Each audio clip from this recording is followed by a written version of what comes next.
अस्सलाम वालेकुम नाज़रीन, खुसूसी प्रोग्राम मुबाहिसा में आप सभी का इस्तकबाल है। मैं हूं आपका मेज़बान सैयद बाकर। नाज़रीन, अब एहतजाज एक जानिब जारी हैं, मुजाहरे किए जा रहे हैं, तो ये यकीनन अवाम के हक़ का मामला है और अवाम को ये किसी भी जमहूरी मुल्क में हक़ हासिल है कि वो हुकूमत से सवाल करे, और सवाल करने के पुरअमन तौर पर मुख्तलिफ तरीक़ेकार हैं। इन्हीं में से एक एहतजाज और मुजाहरे भी हैं। ये CAA को लेकर जिस तरह से जारी हैं, इस पर जो हुकूमत का मौक़िफ़ है वो अपने मकाम पर है, लेकिन इसके साथ साथ अभी जिस तरह का मौक़िफ़ हम कह सकते हैं कि बीजेपी के जो अहम कायदीन, ऐसा नहीं है कि कोई इलाके का कोई एक शख्स हो या फिर रुकन हो वो कुछ कह दिया हो, बल्कि अब ये कहा जा सकता है, ये कहा जा रहा है कि बीजेपी की जानिब से धमकियाँ दी जा रही हैं जो एहतजाज कर रहे हैं, मुजाहरे कर रहे हैं। जिस तरह से मगरबी बंगाल से एक धमकी आमेज बयान सामने आया है, इसने यकीनन बहुत से सवाल खड़ा कर दिए हैं कि वाक़ईतन हुकूमत क्या चाहती है और बीजेपी का क्या मंशा है, और फिर बीजेपी किस तरह से जो है खामोश रह सकती है जो इस तरह के बयान सामने आ रहे हैं। आज हम ये देखेंगे न सिर्फ ये बयान बल्कि CAA, NRC या NPR को लेकर मुल्क भर में, चाहे जुनूब की बात करें, शुमाल की जानिब की बात करें, चाहे हम किसी भी खित्ते की बात करें, हर मकाम पर हम देख रहे हैं कि एहतजाज हो रहे हैं। जहां एहतजाज नहीं हो रहे थे वहां भी अब देखा यह जा रहा है कि लोग सड़कों पर आ रहे हैं और इसकी सख्ती से मुखालिफत की जा रही है, लेकिन हुकूमत अपने मौक़िफ़ पर अटल है। हम ये देखेंगे कि गुज़िश्ता रोज़ भी हमने बात की और मुख्तलिफ जो कुछ सूरत हाल कल की दिन भर की थी उस पर हमारी बात हुई। आज क्या कुछ दिन भर किस तरह की अपडेट्स रही, इस पर हमारी बात होगी, और ये देखेंगे कि ये जो मामला चल पड़ा है ये कहाँ जाकर रुकेगा और इससे हमारे मुल्क का जो कुछ हम मईशत का ढांचा कहें, ये जो जमहूरी जो हमारा एक अमल है उसकी बात करें, सारी जो चीज़ें हैं जो इसमें शामिल हो रही हैं, इससे मुतासिर हो रही हैं, कि वाक़ईतन इसके क्या नताइज आने वाले दिनों में निकलेंगे, इस पर आज हम बात करेंगे। मेरे साथ स्टूडियो में मौजूद हैं सीनियर सहाफ़ी, सियासी तज़कियाकार यासरुल्लाह शकील साहब। मैं शकील साहब का स्टूडियो में इस्तक़बाल करता हूँ। अस्सलाम वालेकुम। शकील साहब के अलावा हमारे साथ जुड़ेंगे अलीगढ़ मुस्लिम यूनिवर्सिटी के प्रोफेसर मोहम्मद सजाद साहब, उनसे भी हम बात करेंगे और मुल्क की जो सूरत हाल बनी हुई है इसके हवाले से उनके क्या ख्यालात हैं, वो किस तरह से देख रहे हैं, इस पर उनसे भी हम जो है उनसे राय लेंगे, उनसे बात करेंगे। इससे कबल के प्रोग्राम को आगे बढ़ाएं, चंद एक तफसीलात पर नजर डालते हैं। आपको बता दें, बीजेपी बंगाल के सदर दिलीप घोष की तरफ से कहा गया है कि जो लोग अवामी इमलाक को नुकसान पहुंचाते हैं इन्हें कुत्तों की तरह मारना चाहिए। बताया जा रहा है कि मगरबी बंगाल के नादिया में एक रैली के दौरान शहरियत तरमीमी कानून की हिमायत करते हुए दिलीप घोष ने कहा कि शहरियत तरमीमी कानून के दौरान जिन्होंने अवामी इमलाक को नुकसान पहुंचाया है इन्हें बीजेपी की इख्तिदार वाली रियासतों में कुत्तों की तरह मारा गया और इन्हें जेल में भी डाल दिया गया। दिलीप घोष के इस गैर जिम्मेदाराना बयान पर तनकीदें हो रही है, मजम्मत की जा रही है। खुद उनकी पार्टी के ही लीडर बाबुल सुप्रियो ने भी इस रिमार्क की मजम्मत की है। इनका यह भी कहना था कि दिलीप घोष ने जो कहा इससे पार्टी का कोई ताल्लुक नहीं है और ये बहुत ही गैर जिम्मेदाराना बयान है। दिलीप घोष ने अपने खिताब में ममता बनर्जी को भी तनकीद का निशाना बनाया और कहा कि ममता बनर्जी मुजाहिरीन के खिलाफ ना तो लाठी चार्ज का हुक्म दे रही है और ना ही फायरिंग का।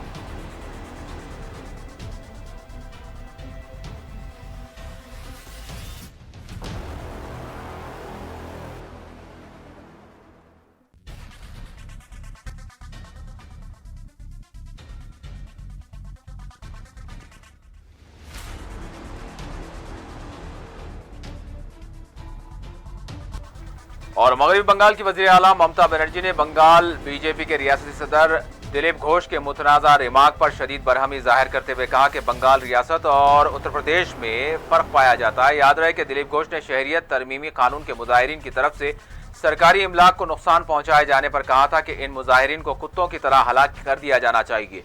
उन्होंने दिलीप घोष के रिमार्क पर रद्द अमल देते हुए कहा कि शर्म आनी चाहिए, तुम ऐसा कैसे कह सकते हो। फायरिंग के लिए पुलिस को उकसाते हुए क्या तुम्हें शर्म नहीं आती? ये उत्तर प्रदेश नहीं मगरबी बंगाल है। याद रखो, अगर कल कुछ नागहानी वाकया पेश आया तो इसके लिए तुम जिम्मेदार होगे। दिलीप घोष के मुतनाज़ा बयान के बाद खुद बीजेपी के लीडरान ने इस बयान से खुद को लाताल्लुक बताया। যারা অনুসরণ করে তারা বোঝেন পাবলিসিটি পাওয়ার জন্য কেউ কেউ আন্দোলন করে, হঠাৎ করে দুটো বাস জ্বালিয়ে দিয়ে গেল, চারটে ঢিল মেরে গেল, এটা কিন্তু কোনো আন্দোলন নয়, মনে রাখবেন। আন্দোলন সেই আন্দোলনই সাকসেসফুল হয় যে আন্দোলনে শান্তি থাকে, যে আন্দোলনে প্রতীক্ষা থাকে, যে আন্দোলনে অপেক্ষা থাকে, যে আন্দোলন করতে গেলে নিজেকে হৃদয় দিয়ে উপলব্ধি করতে হয়, যে আন্দোলনে আবেগ থাকে, যে আন্দোলনে বিবেক থাকে, যে আন্দোলন সঠিক অর্থে মানুষের আন্দোলন।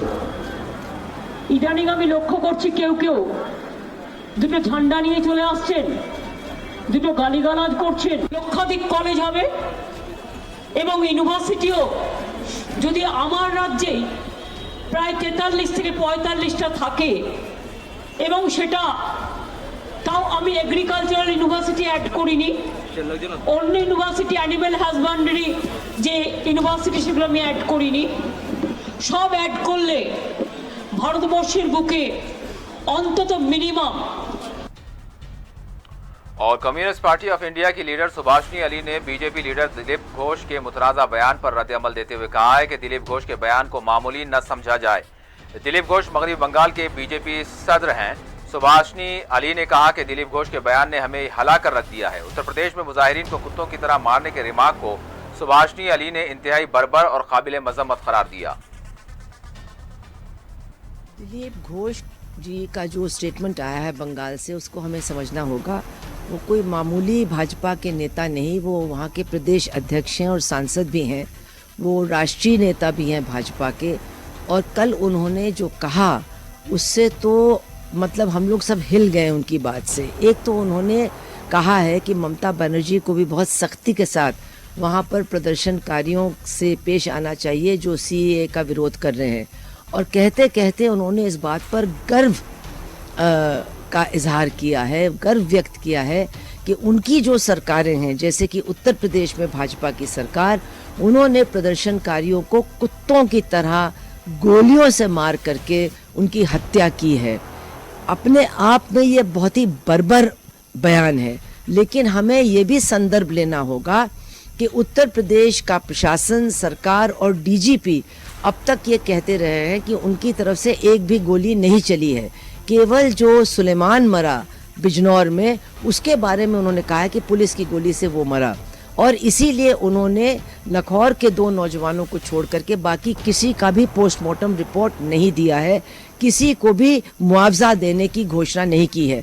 अब उनके ही नेता गर्व के साथ छाती ठोक के कह रहे हैं कि हमारी सरकार ने उत्तर प्रदेश में प्रदर्शनकारियों को कुत्तों की तरह गोलियों से मार गिराया है।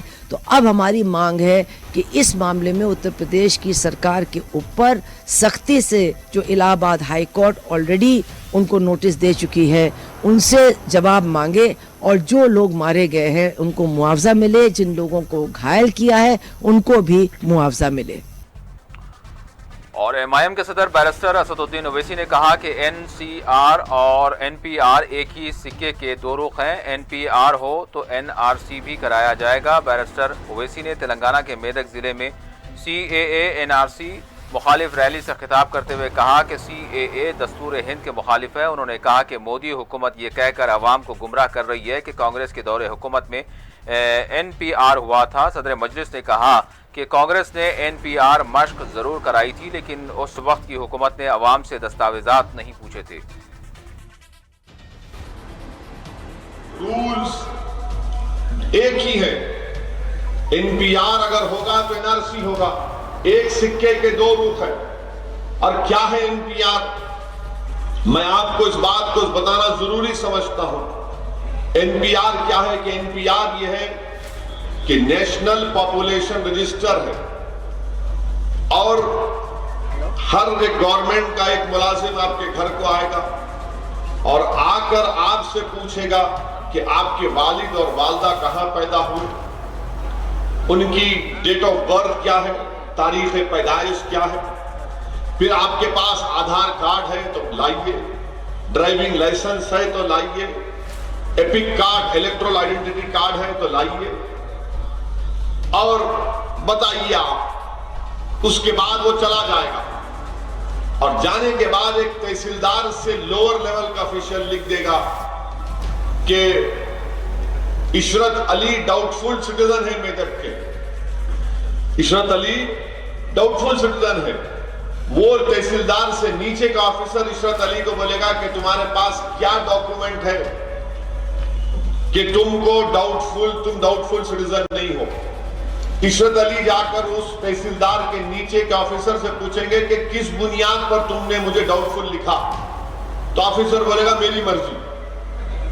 नहीं, हंसने की बात नहीं है, ये सही है। ये अगर आप किसी को, जैसे पुलिस किसी पर अगर केस रजिस्टर करती है, एफआईआर इशू करती, तो पुलिस ऐसा नहीं पकड़ सकती।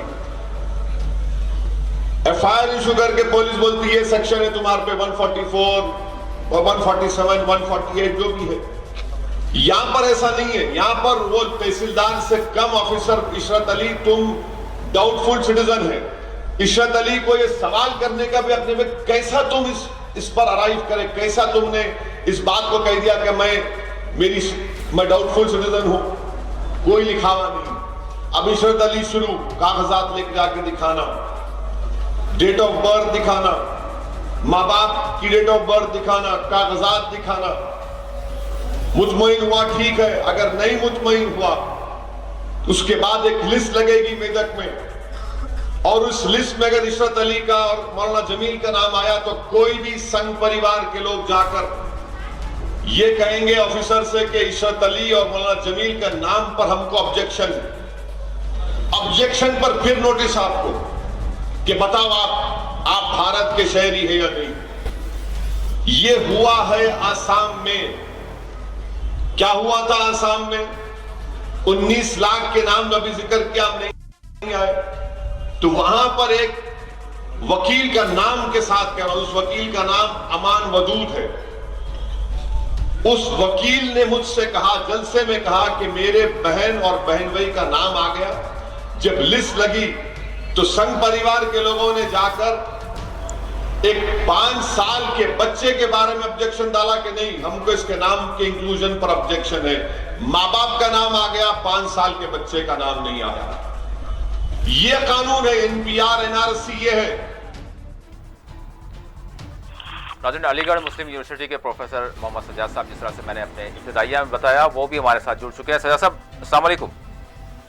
वालेकुम अस्सलाम। सज्जाद साहब, मैं आपकी तरफ आता हूँ। मैं स्टूडियो में मौजूद मेहमान शकील साहब की तरफ जाऊँगा और पहला सवाल करना चाहूँगा। शकील साहब, क्या कहेंगे आप जिस तरह से दिलीप घोष का जो आज बयान नहीं बल्कि सीधे सीधे खुली जो है इसको धमकी कहा जा रहा है, जिस तरह के अल्फाज का इस्तेमाल किया, और इसके बाद आपको क्या लगता है, क्या उम्मीद की जाए? एक जिम्मेदार ओहदे पर फाइज हैं वो, और वो इस तरह का बयान देते हैं। एक जानिब लोगों का एहतजाज जारी है और उस दरमियान ये इस तरह का बयान आता है।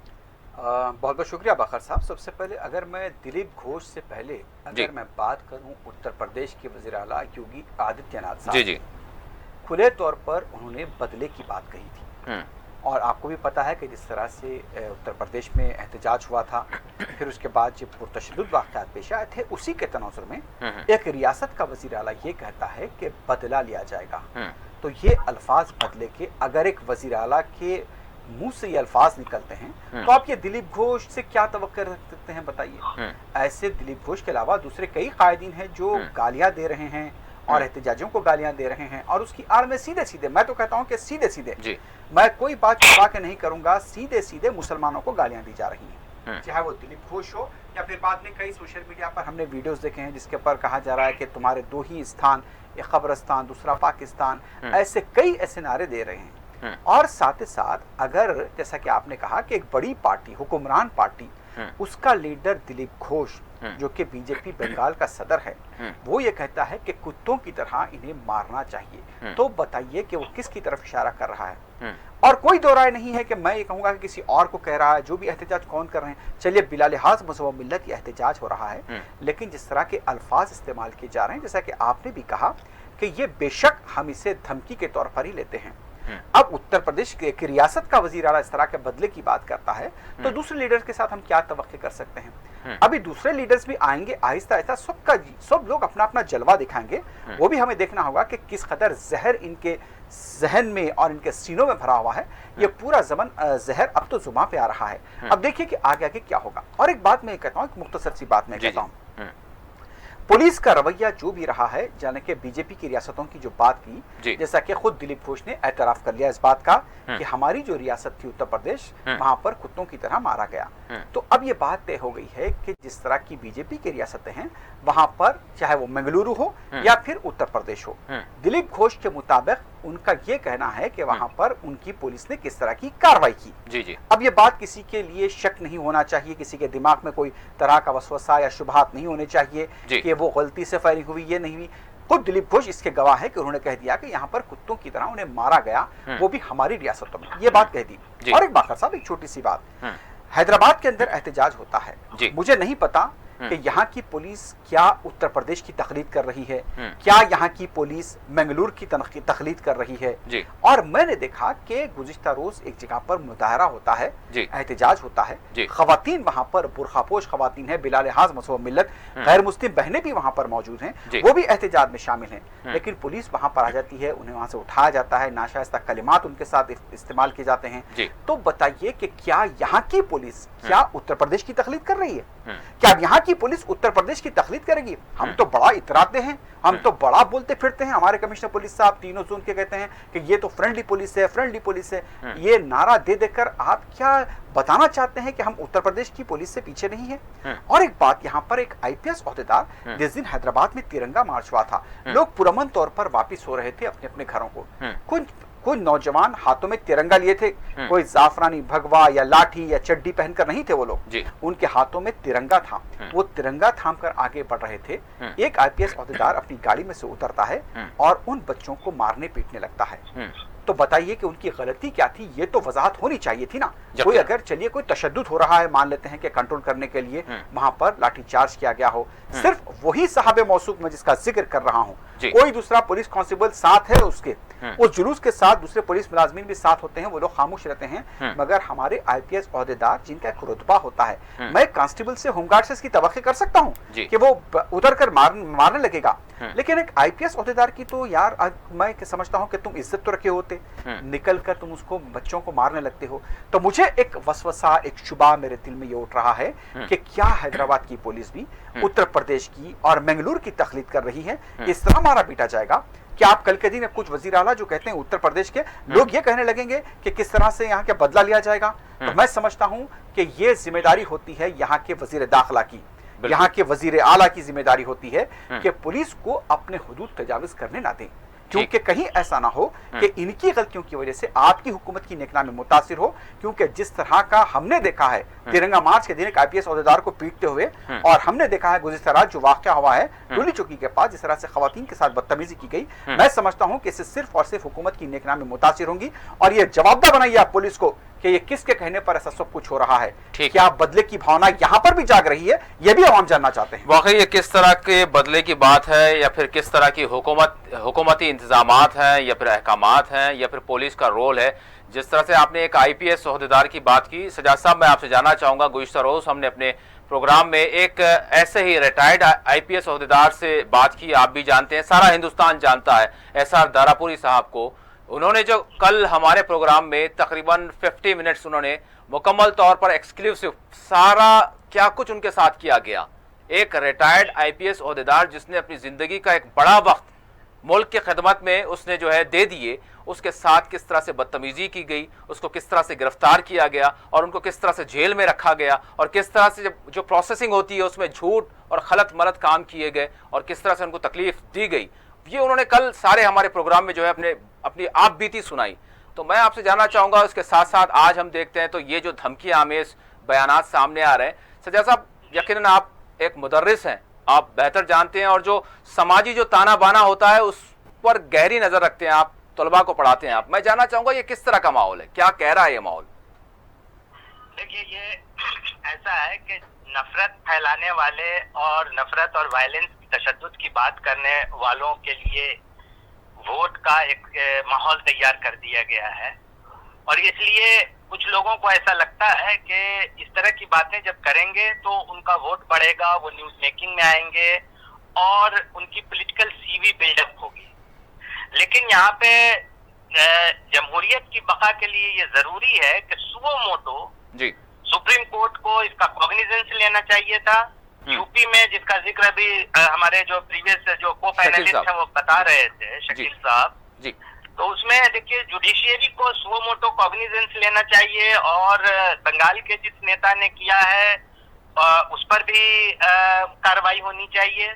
और यूपी में तो बहुत सारी बातें हैं। यूपी में चीफ मिनिस्टर ने जो फोन कॉल किया बिजनौर के एसएसपी को, वो ऑडियो लीक हो गया, योगेंद्र यादव ने उसे शेयर किया। मेरठ के एसएसपी ने कुछ कहा, एक 2 स्टार पुलिस या सब इंस्पेक्टर है, उसने बहुत सारे इस्लामोफोबिक स्लर्स उसने यूज किए हैं और उसको वीडियो बनाकर उसको रिलीज किया है।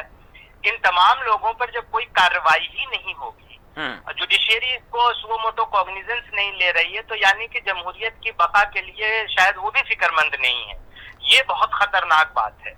लेकिन सजाद साहब, यहाँ पर साथ ही साथ अगर हम देखें तो CAA के हवाले से ठीक है समाअत होगी, लेकिन मौक़िफ़ ये सामने आ रहा है कि भाई तशद्दुद जो चल रहा है ये बंद होना चाहिए, इसके बाद हम जो है कुछ समाअत करेंगे। तभी तो बंद होगा जब सुओ मोटो कॉग्निजेंस सरकार ये जुडिशियरी लेगी और इन लोगों पे कदम, तभी तो तशद्दुद रुकेगा, तभी तो पता चलेगा कि नहीं ये कानून का उल्लंघन है और इसलिए हम ऐसा कुछ भी करेंगे तो हम सजा के मुस्तहिक होंगे। तो फिर उस कानून के डर से इस तरह की नफरत को वो इस तरह से जाहिर नहीं करेंगे ये तमाम नेता जो अभी तो उनको लग रहा है कि वो नेता इस तरह का करके अपना पॉलिटिकल करियर और इनहांस कर रहे हैं। तो जब तक ऐसा लगता रहेगा, इस पे तो इलेक्शन कमीशन को भी आने वाले दिनों में नोटिस करना चाहिए कि इस तरह का शख्स जो इस तरह का बयान दिया है उसकी नामजदगी ही रद्द कर दी जानी चाहिए। वो इलेक्शन ही नहीं लड़ पाए जो इस कदर वो नफरत और तशद्दुद के बयानात वो जारी करे। तो इसमें इंस्टीट्यूशनल फेलियर है। तमाम तरह के जो इंस्टीट्यूशंस हैं वो ऐसा लग रहा है कि पूरी तरह से फेल करते जा रहे हैं। और हम लोग तो सिर्फ चीफ मिनिस्टर की बात कर रहे हैं और सर्टेन IPS ऑफिसर्स की बात कर रहे हैं। भाई ये तो प्राइम मिनिस्टर ने कह दिया कि कपड़ों से इनको पहचानो। तो हालात बहुत बुरे हैं। ठीक है सजाद साहब, मैं आपकी तरफ आता हूँ। शकील साहब, मैं आपसे जानना चाहूँगा कि जब वज़ीर आज़म तक की बात आ जाती है, जब वो भी इस तरह की बात करते हैं, तो अब यहाँ पर जिस तरह की एक बहस चल रही है वो उस बहस को भी ज़रूर जो है निशाना बनाया जा रहा है, चाहे वो JNU में होती है, चाहे जामिया मिलिया इस्लामिया में होती है, चाहे कोई भी करता है, आप भी करते हैं, सजाद साहब भी करते हैं इस तरह की बहस। तो इसको कहा जा रहा है कि एक इंटेलेक्चुअल टेरर फैला रहे हैं, मतलब एक ने अपनी जो है ख्यालात से लोगों को डरा रहे हैं। तो ये भी इल्ज़ाम आयद किया जा रहा है। मैं आपसे जानना चाहूँगा फिर अब इसका हल क्या रह जाता है? मतलब सिस्टम सारा सिस्टम जो जमहूरी जो एक ढांचा है, ये हर इसका जो पिलर है वो मतलब गैर मुस्तहकम नज़र आ रहा है और इसमें एक खलल सा पैदा कर दिया गया है और इसको जो है यकीनन इख्तिदार रखने वाले अपने हाथों में ले चुके हैं। तो अब इसका हल आप क्या देख रहे हैं? जो एहतजाज चल रहे हैं क्या रंग लाएंगे? एहतजाज से क्या होने वाला है? सजाद साहब, मैं आपकी तरफ आता हूँ। जी, आपकी तरफ मैं बिल्कुल आपकी तरफ आता हूँ। मैं शकील साहब से जानना चाहूंगा, उसके बाद यही सवाल लेकर मैं आपसे भी आपकी तरफ आऊंगा। जी शकील साहब। देखिए, सबसे पहली बात जैसा कि आपने जिक्र किया कि इसका हल क्या निकलेगा, जी, तो मैं तो देखिए कि हल के बारे में अगर कोई सोचता होगा तो यकीनी तौर पर यही उसके दिमाग में चल रहा होगा कि ये हुकूमत तो जैसा कि अमित शाह साहब भी कह रहे हैं और वज़ीर आज़म साहब भी इसके लिए अपने माइंड में ये बात बना चुके हैं, जहन में ये बात बना चुके हैं कि हम इससे पीछे नहीं हटेंगे। जी, अब ये तो ये रूल आउट है ये बात कि ये हुकूमत को सुनने वाली है। जी, अगर यही हुकूमत की अगर ये हठधर्मी रही तो लोग जो हैं, जो अमन पसंद जो लोग हैं, जो दस्तूर को मानने वाले हैं, जो दस्तूर का तहफ़्फ़ुज़ चाहते हैं और सबसे बड़ी बात जो गांधी के मुल्क को महफूज रखना चाहते हैं, महफूज देखना चाहते हैं, जो इसे गोडसे का मुल्क बनने देना नहीं चाहते, ये लोग अपनी कोशिशों को जारी रखेंगे। इसके लिए वो कुर्बानियां देने को तैयार हैं, सड़कों पर उतर रहे हैं। आपने देखा कि पुलिस मार रही है, IPS निकल के लाठी चला रहा है, पुलिस के डंडे खा रहे हैं लोग, लेकिन फिर भी तिरंगे को थामे हुए हैं। ये मैंने देखा है अपनी आंखों से कि जो हैदराबाद में हुआ, लोग अपने तिरंगे को थामे हुए हैं, बड़े ही लाठी पड़े। अंग्रेजों की लाठी भी खाई थी, उस वक्त भी हाथ में तिरंगा था, ये बात नहीं भूलनी चाहिए हमें। जब अंग्रेजों की लाठियां पड़ रही थी उस वक्त के हाथ में भी तिरंगा था, आज भी तिरंगा हाथ में है, लेकिन लाठी मारने वालों को उस वक्त अंग्रेज हुक्म देते थे, लेकिन अब लोग लाठी मार रहे हैं, उससे ना जाने कहां से हुक्म मिल रहे हैं, ये हमें जानना होगा। लेकिन इतना जरूर है कि हुब्बुल वतन, कौम परस्त आज जो कुछ भी हैं वो बराबर एक उम्मीद के साथ इस मुहिम को आगे बढ़ा रहे हैं। अब बात रही दूसरी इस हुकूमत के बारे में। मैंने समझता कि ये जो हुकूमत है इनका एक ही नजरिया है, इनका माइंडसेट एक ही है।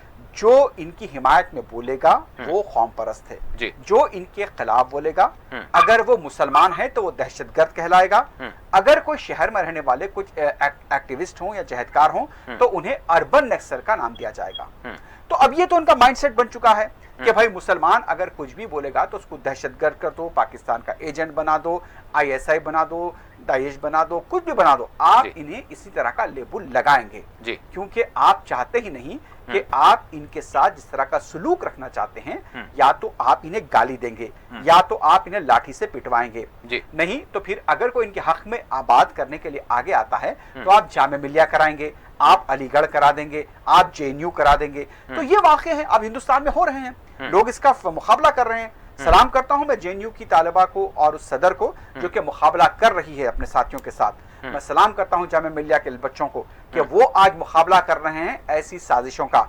अलीगढ़ के नौजवान काबिल मुबारकबाद है, बेंगलुरु के जहां जहां भी लोग खड़े हो रहे हैं, अरे सबक तो सीखना चाहिए कि शाहीन बाग के अंदर दिल्ली के 27-28 दिनों से खवातीन छोटे बच्चों के साथ एहतजाज कर रही हैं। उन्हें भी पता है कि हुकूमत सुनने वाली नहीं है, लेकिन उनका अज़्म इस बात का गवाह है कि वो हिंदुस्तान को गोडसे का हिंदुस्तान बनने देना नहीं चाहते, इसके लिए वो इतनी कुर्बानियां देकर अब वहां बैठे हुए हैं। जी सजाद साहब, यहाँ पर एक चीज ये भी देखा जा रहा है, इस एंगल से भी देखा जा रहा है कि हुकूमत भी एक स्पेस हासिल कर रही है इस एहतजाज के जरिए, क्योंकि जो असल इश्यूज हैं, देखिए जो इनको CAA पर जो करना था वो इन्होंने कर दिया है, इससे पीछे नहीं हटेंगे ये भी कह दिया है, ठीक है। अब दूसरी जानिब अगर हम देखते हैं तो NRC जब वक्त आएगा तो वो भी हो जाएगा, जिस तरह से अमित शाह का खुद बयान जो है हमारे सामने है। अब दूसरी चीज जो मईशत की जो सूरत हाल है हमारी, तो इससे जो है हुकूमत को कहीं ना कहीं बचना है। तो ये जो एहतजाज चल रहा है कहीं ना कहीं हुकूमत को भी जो है एक स्पेस मिल रहा है, एक मतलब फेस सेविंग जो कह सकते हैं हम उसको, वो उनको मिल रहा है, वो भी थोड़ा सा स्पेस इसको दे रहे हैं एहतजाज को। आपको क्या लग रहा है? देखिए, फेस सेविंग उनको नहीं मिल रहा है, वो बेनकाब हो रहे हैं जी। वो बेनकाब यूं हो रहे हैं कि ये स्टूडेंट और यूथ का अपसर्ज है और इसमें रफ्ता रफ्ता बड़ी तादाद में गैर मुस्लिम नौजवान, गैर मुस्लिम तलबा इसमें जुड़ गए हैं। बुनियादी तौर से ये अनएम्प्लॉयमेंट पिछले 45 साल में हाईएस्ट है और इकॉनमी इनसे संभलना नहीं है, क्योंकि इनका जिन तंजीम और जिन आइडियोलॉजी से ताल्लुक है ये सिर्फ नफरत और तशद्दुद फैला सकते हैं। इसके अलावा ये कुछ जानते नहीं, ये गवर्नेंस नहीं जानते, ये इकोनॉमिक मैनेजमेंट नहीं जानते। ये बात धीरे धीरे बेनकाब हो रही है और ये 1974 में भी यूथ ने ही एक्सपोज किया था गवर्नमेंट को और आज भी यूथ ही गवर्नमेंट को एक्सपोज कर रही है। और इसमें देखिए, निर्मा यूनिवर्सिटी जैसा इंस्टीट्यूट जो है अहमदाबाद का, वहाँ भी बगावत हो गई, वहाँ भी स्टूडेंट्स ने हुकूमत की मुखालफत में मुजाहरा किया। तो ऐसा नहीं है, इसमें सबसे बड़ी मायूसी ये है कि जो अब तक की जो हिज़्ब मुखालिफ की पार्टियां हैं जी उन पार्टियों ने बहुत मायूस किया है। अभी कुछ दिनों पहले मैंने लालू यादव का ट्वीट देखा। जी लालू यादव ने ट्विटर में लिखा कि NPR में अगर कास्ट का कॉलम जोड़ दो तो कोई बात नहीं। हमने उस पर जवाब भी लिखा कि इसका मतलब आप NPR के खिलाफ नहीं है, यानी NPR जो फर्स्ट स्टेप टुवर्ड्स NRC है उसके खिलाफ नहीं है। तो फिर शायद उन्होंने इस ट्वीट को डिलीट कर दिया है। तो सवाल ये है कि ये हिज़्ब मुखालिफ भी खड़ी नहीं हुई। लेकिन बड़ी बात क्या है? बड़ी बात ये है कि पढ़े लिखे तलबा, नौजवान, बेरोजगार नौजवान बहुत बेहतर तरीके से ये बात समझ गए हैं कि इनसे इकोनॉमी नहीं संभलना, ये जॉब क्रिएशन नहीं कर सकते, इसलिए ये इस तरह की बातें फैला रहे हैं। ये कह रहे हैं कि यूनिवर्सिटियों को या स्कूलों को या सेहत या तालीम के लिए इनके पास पैसे नहीं है, लेकिन NRC करने के लिए इनके पास 70,000 करोड़ रुपए हैं। और हिज़्ब मुखालिफ बहुत कंफ्यूज भी है। अभी थोड़ी देर पहले मैं वीडियो क्लिप देख रहा था तेजस्वी यादव का बिहार असेंबली में। हाँ जी। तेजस्वी यादव को कोई क्लैरिटी नहीं है कि CAA, NPR और NRC में फर्क क्या है। CAA फिल वक्त सिर्फ आसाम में लागू हुआ है और NPR होगा उसके बाद NRC होगा। अब ये तेजस्वी यादव सिर्फ NRC की मुखालफत कर रहा है और JDU के कुछ नेता कह रहे हैं कि NRC की मुखालफत हम कर रहे हैं, यानी NPR वो करेंगे। तो जब इस तरह की कमजोर लीडरशिप होगी हिज़्ब मुखालिफ में, तो इन सब की कमजोरियां बेनकाब हो रही हैं, चाहे JDU, RJD या जो भी TRS वगैरह, सबकी कमजोरियां बेनकाब हो रही हैं। या इवन मुसलमानों में भी जो खास किस्म की रहनुमाई की जो कमजोरियां थी इतने दहाइयों में, वो सारी कमजोरियां बेनकाब हो रही हैं। अब दूसरी नस्ल ने बड़ी बेदारी के साथ, बड़ी हिकमत अमली के साथ वो नस्ल आगे आ गई है। इसी में से रहनुमा उभरेंगे, इसी में से नया हिंदुस्तान उभरेगा। वो हिंदुस्तान जो आईनी दस्तूर के मुताबिक, जो जैसा कि हमारे को पैनलिस्ट कह रहे थे कि गोडसे के बजाय गांधी और नेहरू और आजाद और अंबेडकर का हिंदुस्तान बनेगा और ज्योतिबा फुले का हिंदुस्तान बनेगा और पेरियार का हिंदुस्तान बनेगा, तो उस तरह के हिंदुस्तान की जद्दोजहद हमारे नौजवानों ने शुरू कर दी, हमारी खवातीन ने शुरू कर दी है। इसलिए हमें पेसिमिस्ट होने की जरूरत नहीं है, मायूस होने की जरूरत नहीं है। बिल्कुल बिल्कुल, आपने जो बात की है वाकई उम्मीद रखनी चाहिए, और जिस तरह का स्ट्रगल एक जमहूरी मुल्क में किया जा सकता है पूरा आमतौर पर, उसको जारी व सारी रखा जाना चाहिए। लेकिन इसके साथ साथ जो चैलेंजेस है, मैं शकील साहब आपसे जानना चाहूँगा, जो चैलेंजेस है वो किस तरह के हैं, मतलब कितना वक्त लगेगा? ये जो कुछ अभी सूरत हाल बनी हुई है, हुकूमत का अपना मौक़िफ़ है, इंतखाबात को काफ़ी वक्त है, क्या वो सूरत हाल हो सकती है कि जो असल इश्यूज़ हैं उस पर बात हो, और जिस तरह का हुकूमत ने अपना मौका बना रखा है इसको ख़ायल किया जाए? क्या उम्मीद लगती है? ये भी एक चीज़ है। दूसरी चीज़, जो आज अपोजिशन की जानिब से, अपोजिशन जमातों की जानिब से जो इजलास हुआ, इसमें आपने क्या देखा, मतलब क्या दमखम आपको नज़र आया शकील साहब? देखिए, सबसे पहली बात तो मैं आज जो अपोजिशन का इजलास हुआ, मैं मानता हूं कि वो एकदम फीका, जिसे कहते हैं फीके टाइप का इजलास रहा है। अपोजिशन के अंदर सबसे पहली बात है कि ममता बनर्जी इसमें शामिल नहीं थी, मायावती से तो मैं उम्मीद नहीं रखता कि वो इस बारे में कुछ कहेंगी जी। और रही सही बात अरविंद केजरीवाल साहब, वो भी अपनी इंतखाबी मसरूफियत और जो भी पॉलिटिकल जो उनकी नजरियात है या अख्तलाफात है कांग्रेस के साथ, उसकी बिना पर वो नहीं आए। अब रही सही बायाबाजू की कुछ जमातें थी और डीएमके रही, एनसीपी रही, उनके साथ बहरहाल वो इजलास हुआ। लेकिन मुझे ये समझ में नहीं आता कि चलिए आज आपने इजलास किया तो एक कोई कॉन्क्रीट एक लाहे अमल जिसे कहते हैं, कोई एक प्रोग्राम को तय करना चाहिए था कि हमारा व्हाट नेक्स्ट, हमारा प्रोग्राम क्या है। अब देखिए, पार्लियामेंट का बजट इजलास शुरू होने जा रहा है, जब भी 31 जनवरी से या फिर बाद में 1 फरवरी को बजट भी पेश हो जाएगा। तो आप कम से कम एक स्ट्रेटेजी तो बना सकते थे कि हमें what next, what we have to do, कि हमें अगले कदम पे क्या करना चाहिए। उस बारे में बातचीत नहीं हुई। राहुल गांधी भी बाहर आए और बड़ी बातें करने लगे कि भाई वजीर आजम को जाना चाहिए, बगैर सिक्योरिटी के जाना चाहिए। ये सब ऐसी बातें करके मुझे ऐसा लगता है कि एक फीका इजलास रहा। और मुझे इस वक्त की अगर आप बात करें या अपोजिशन इत्तेहाद की बात करें, मुझे उनसे उम्मीद नहीं है कि वो इस बारे में कुछ आगे कर सकती है। मुझे खुशी इस बात की होती है कि जब जामिया के तलबा खड़े हो जाते हैं, जब अलीगढ़ के तलबा खड़े हो जाते हैं, जब शाहीन बाग के अंदर, दिल्ली के अंदर हिंदू, मुस्लिम, सिख, ईसाई खड़े होकर वहां पर एहतजाज करते हैं, वहां पर कीर्तन होता है, वहां पर यज्ञ होता है, वहां पर नमाज होती है, वहां पर कुरान खानी होती है, तो मुझे उसमें उम्मीद नजर आती है। जामिया मिलिया से मुझे उम्मीद नजर आती है, अलीगढ़ से, जेएनयू से, दिल्ली यूनिवर्सिटी से, गुजरात की यूनिवर्सिटी से, बेंगलुरु की यूनिवर्सिटी से, यहाँ से मुझे उम्मीद नजर आती है। लेकिन अपोजिशन से मुझे उम्मीद नजर नहीं आती, क्योंकि अपोजिशन मुझे ऐसा लगता है कि वो खुद इस बारे में बहुत ही फूक फूक कर कदम रखी है। जब कोई तलबा का जब ग्रुप बढ़ जाता है, जब कोई एहतजाज होता है, तो जब अपोजिशन उसकी आड़ में पीछे छुपने की कोशिश करती है।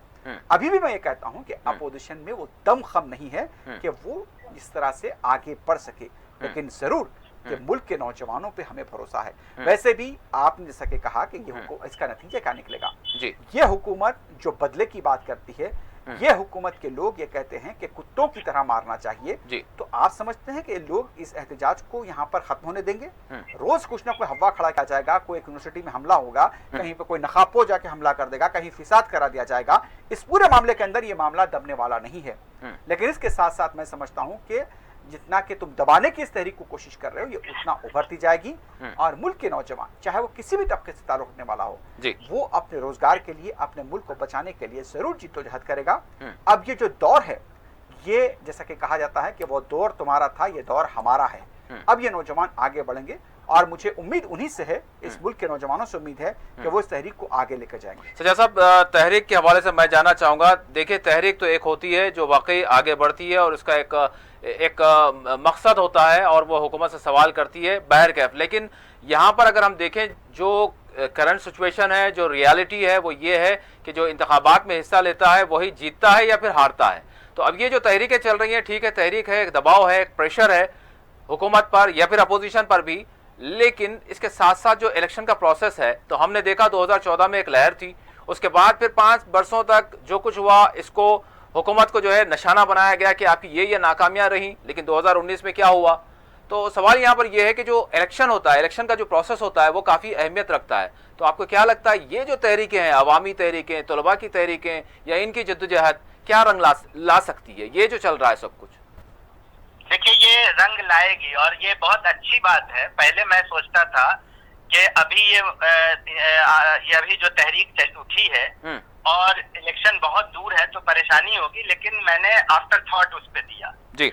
और अब मैं इस नतीजे पर पहुंच रहा हूं कि ये अच्छी बात है कि पार्लिमानी इलेक्शन बहुत दूर है और ये एजुकेशन सस्टेन होना है, इनएविटेबली, नागुज़ीर तौर पर इसको सस्टेन रहना है। अच्छा सजाद साहब, यहाँ पर मैं ये भी जानना चाहूंगा कि क्या ये जी सजाद साहब, प्रोसेस में ये लीडरशिप तैयार हो जाएगी और वही लीडरशिप इनको, इस रिजीम को डिस्क्रेडिट करेगी इसके नॉन परफॉर्मेंस पर, और वो सिलसिला जारी है।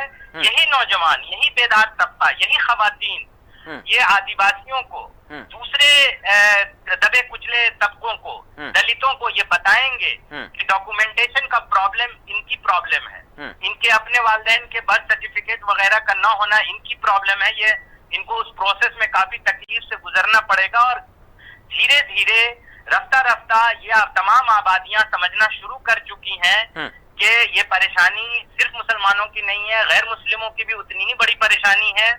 और ये economic non performance, unemployment problem solve न कर पाने को छुपाने की तैयारी की जा रही है, जिसमें 70,000 करोड़ रुपए खामोखा खर्च किया जाएगा एनपीआर एनआरसी में जी। ये बातें अब खुल रही हैं, बेनकाब हो रहे हैं ये लोग, और इसीलिए चूंकि ये शहरियों के वजूद का सवाल है, इसलिए ये मूवमेंट फिजिल आउट हो ही नहीं सकता, इस तहरीक को चलते रहना है। ठीक है, तहरीक के इसी प्रोसेस में रहनुमाई उभरेगी, वही रहनुमा आगे आकर वो लीडरशिप लेंगे। रही बात इस रिजीम की, तो ये रिजीम डिस्क्रेडिट होगी इन कोर्स ऑफ टाइम, और ये ज्यादा वक्त है तो ज्यादा अच्छे तरीके से ये बेनकाब होंगे। इस दरमियान मुख्तलिफ सूबाई हुकूमतें बदल रही हैं, बदलेंगी।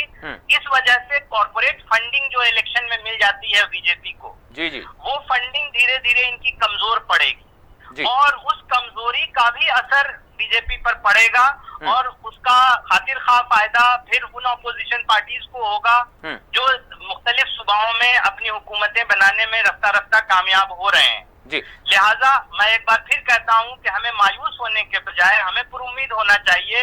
अब इन नौजवानों को, बेरोजगारों को और दीगर सिविल सोसाइटी के जो भी लोग हैं, इन तमाम लोगों को उन दबे कुचले लोगों के दरमियान जाके बातों को समझाना होगा। सीएए के क्या नुकसानात हैं, एनपीआर के क्या नुकसानात हैं, एनआरसी के क्या नुकसानात हैं और आम नागरिकों को, आम शहरियों को इसमें कितनी तकलीफों से गुजरना पड़ेगा, ये तमाम बातों की वजाहत अभी की जानी बाकी है आम लोगों में। ठीक है सजाद साहब, तो मैं आपसे ये जानना चाहूंगा, एक होता है एहतजाज कुछ वक्त के लिए होता है, अलग अलग मकामात पर होता है, उसके बाद खत्म हो जाता है। क्या हम वाकई जिस तरह से आपने भी कहा इसको तहरीक, एक एजिटेशन मान लें, वाकई हो गया है इसका आगाज?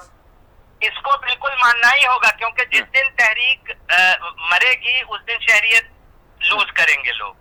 तो ये वजूद का सवाल है। तो देखिए, जिसकी जान जा रही होती है तो वो आखिरी सांस तक लड़ता है, सरेंडर नहीं करता है। शहरियत छीनने के आखिरी लम्हे तक लड़ाई लड़नी होगी, इसलिए ये लड़ाई खत्म हो ही नहीं सकती। ठीक है। इस तरह से जो एक दूसरे तरह का मूवमेंट होता तो ये फिजिल आउट हो जाता, इसमें वो है ही नहीं, ये इशू ही डिफरेंट है। इसलिए हमें वो जो स्केप्टिक होने की जरूरत ही नहीं है कि ये इन कोर्स ऑफ टाइम ये मूवमेंट फिजिल आउट हो जाएगी, हो ही नहीं सकता। जैसे फिजिल आउट, एक बात और बता दूं जी, ये और लोगों ने भी लिखा भी है। देखिए, अगर ये एजिटेशन चलता रहेगा तभी जुडिशियरी भी कोई रोल प्ले करेगी, अदरवाइज तो जुडिशियरी मेनी केसेस में एस्टेब्लिशमेंट की लैपटॉप बन गई है जी। तो अगर ये एजिटेशन जारी रहा तो जुडिशियरी ही कोई रास्ता निकाल देगी, इसको इल्तिवा में डाल देगी, यानी सरकार को अगर जुडिशियरी सरकार परस्त हो भी चुकी है तो सरकार को फेस सेव करने के लिए कुछ दे देगी, किसी तरह का इसको या तो 7 जज बेंच में रेफर करके अटका देगी, कुछ ऐसा करेगी, बशर्ते के ये एजिटेशन अपनी तमाम शिद्दत यानी पीसफुल, लॉफुल और पीसफुल इसमें मैनर में अगर ये एजिटेशन मैसिफाई होती रही, स्प्रेड करती रही, डीपेन होती रही, तो जुडिशियरी पर भी प्रेशर पड़ेगा और उनको भी कुछ करना पड़ेगा। बल्कि मुझे तो लगता है कि सरकार दुआ कर रही होगी कि जुडिशियरी इसका फेस सेव कर ले और इस मामले को इल्तिवा में डाल दे। ठीक है सजाद साहब, मैं शकील साहब आपसे जानना चाहूंगा, जिस तरह से सजाद साहब ने कहा कि ये जो एक प्रेशर बन रहा है और एक जो तहरीक चल पड़ी है, ये इसको एहतजाज न समझा जाए वक्तिया, बल्कि ये एक तहरीक की शक्ल इख्तियार कर गई है और ये आगे जाएगी और इसका प्रेशर हो भी रहा है।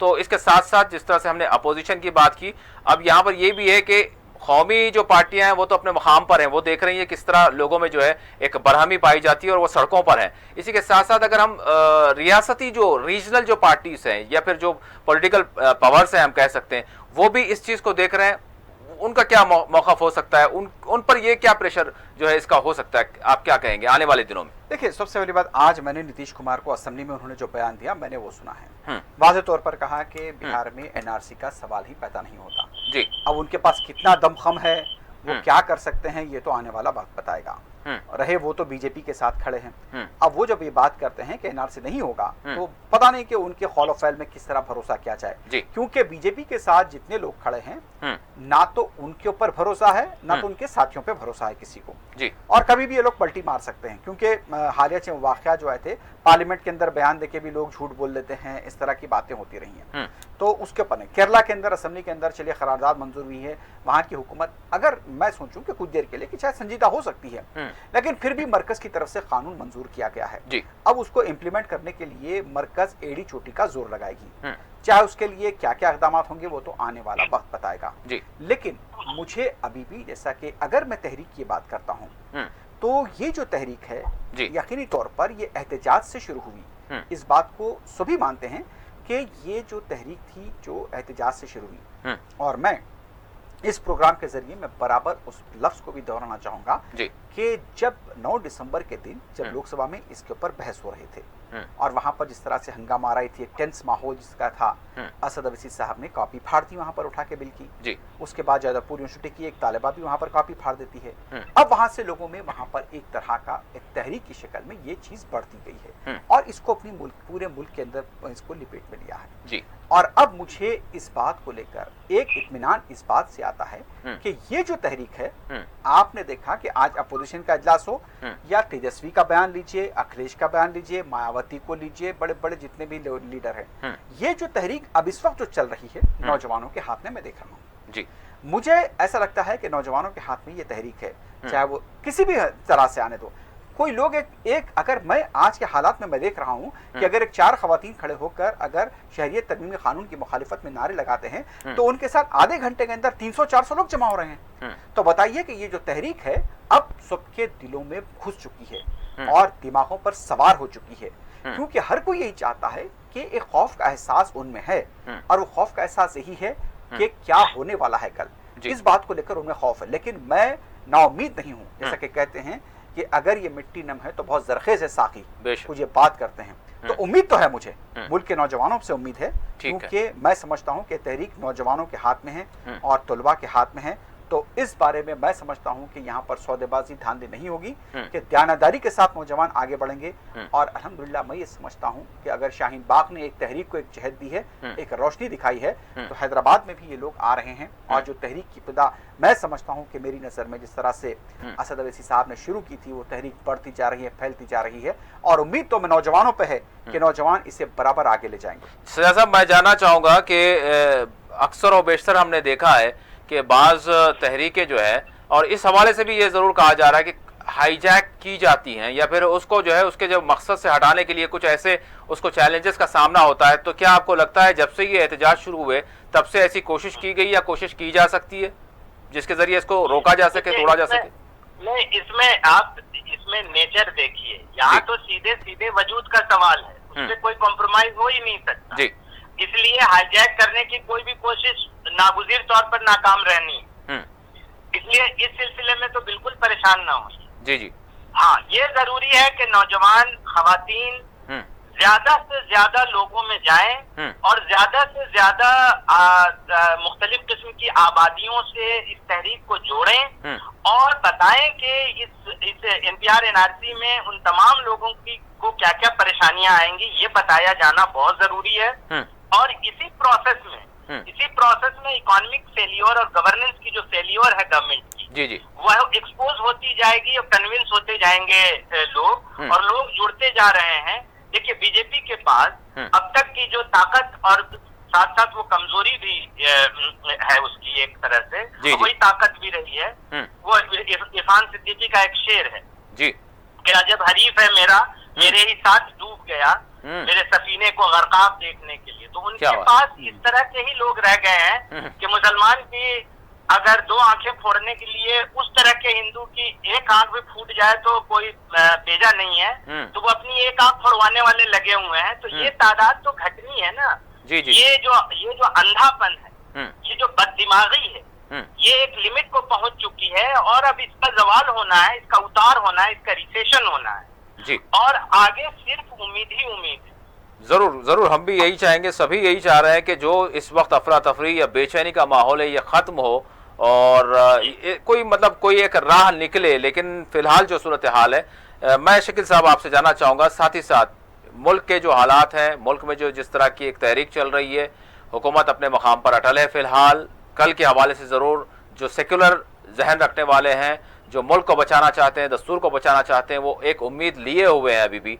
लेकिन साथ ही साथ ये भी है इंटरनेशनली जो तजियाकार है, मैं कहूँगा उनके मुख्तलिफ तबसरे और तजिए ये भी आ रहे हैं कि जो हमारे मुल्क की जो इकोनॉमी थी, जो हमारा मुल्क एक रफ्तार से बढ़ रहा था, तो इसको कहीं ना कहीं रोकने के लिए वर्ल्ड पावर्स भी हैं जो ज़रूर चाहते हैं कि कहीं ना कहीं इस मुल्क में थोड़ी सी जो है बेचैनी का माहौल बना रहे और वो अपने मफादात यहाँ पर तलाश करें। इसको आप कैसे देखते हैं? उसके बाद सजाद साहब से भी ज़रूर इसी सवाल को लेकर जाऊँगा। देखिए, मैंने समझता कि अपने दुनिया के अंदर हर एक के अपने अपने मसाइल हैं जी।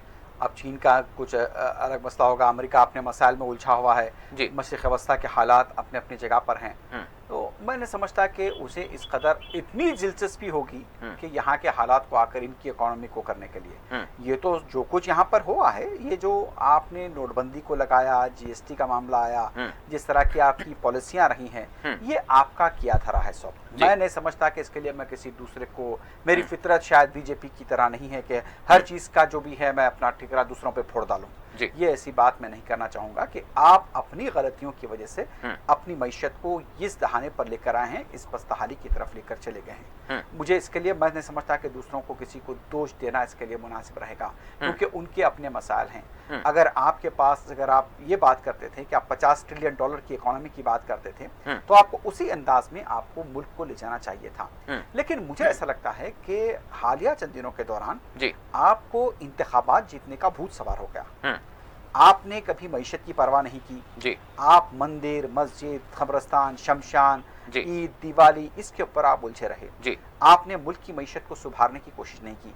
आपने मुल्क के नौजवानों को रोजगार देने की कोशिश नहीं की। आप नौजवान आपसे नाराज हो गया, आपने वादे किए, आप नहीं किए। लेकिन सिर्फ आप इंतखाब जीतने के लिए, ये सबको ताक पर रखकर लोगों को खुश करने के लिए आप मंदिर की बात करते रहे।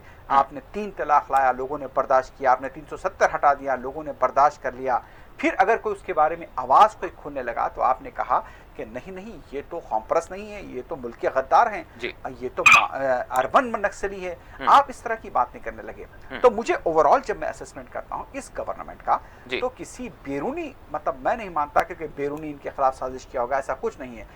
ये मुल्क इतना ताकतवर था, है और रहेगा भी, और ऐसी किसी साजिशों से इतना जल्दी मुतासिर नहीं होगा ये मुल्क जी। लेकिन अपने ही पैरों पे अगर आपने कुल्हाड़ी मारी है तो इसका खमियाजा, इसका ठिकरा दूसरों पर नहीं फोड़ना चाहिए। सजाद साहब, मैं आपसे आखिरी सवाल प्रोग्राम का करना चाहूँगा। ये तो हमारे अंदरूनी, जिस तरह से शकील साहब से भी मैंने सवाल किया, ये हमारे अंदरूनी मामलात हैं। लेकिन जो हमारे खारिजा पॉलिसीज़ होती हैं या फिर जिनसे हमारी दोस्तियाँ या फिर ताल्लुकात होते हैं, किसी के करीब होते हैं, किसी से दूर हो जाते हैं, तो वो जो मुल्क जो होते हैं, जैसे हम वर्ल्ड पावर्स की बात कर लें, तो ये करीब आते हैं तो उसके भी असरात छोड़ते हैं, ये दूर होते हैं तो उसके भी असरात होते हैं। तो मैं आपसे जानना चाहूँगा कि हमारी जो खुरबतें हुई हैं और जो हमारी दूरियां हुई हैं, और फिर साथ ही साथ ये जो कहा गया है कि कहीं ना कहीं हमने बहुत सी पॉलिसीज़ को ऐसी अपना लिया है जो किसी बाहरी पावर को जो है कहीं ना कहीं फ़ायदा पहुँचा रहे हैं और वो अपने मकासद को यहाँ पर ढूंढ रहे हैं। चूंकि हम जिस तरह से बढ़ रहे थे, इसको आप कैसे देखते हैं? शकील साहब ने अपना नुक्ते नजर बयान किया। देखिए वो डोमेस्टिक कैपिटल हो या फॉरेन कैपिटल हो जी, वो चाह रहा है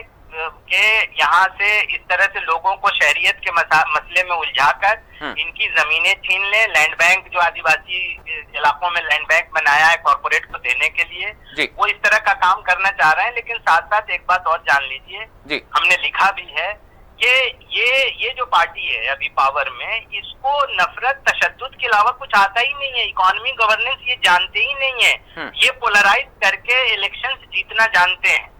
अब वो पोलराइजेशन धीरे धीरे एग्जॉस्ट होना शुरू हुआ है। उसका लॉ ऑफ डिमिनिशिंग रिटर्न वहां लागू हो रहा है। अब इंटरनेशनल कॉन्स्पिरेसी थ्योरी में मैं ज्यादा यकीन नहीं रखता, लेकिन तेल पैदा करने वाले ममालिक अगर इंसानियत दोस्त ये ह्यूमैनिटेरियन है वो, तो उन्हें इस पर स्टैंड लेना चाहिए और हिंदुस्तान को मुतनब्बे करना चाहिए कि तुम अपने शहरियों को इस तरह से तबाह करोगे तो हम तेल नहीं देंगे।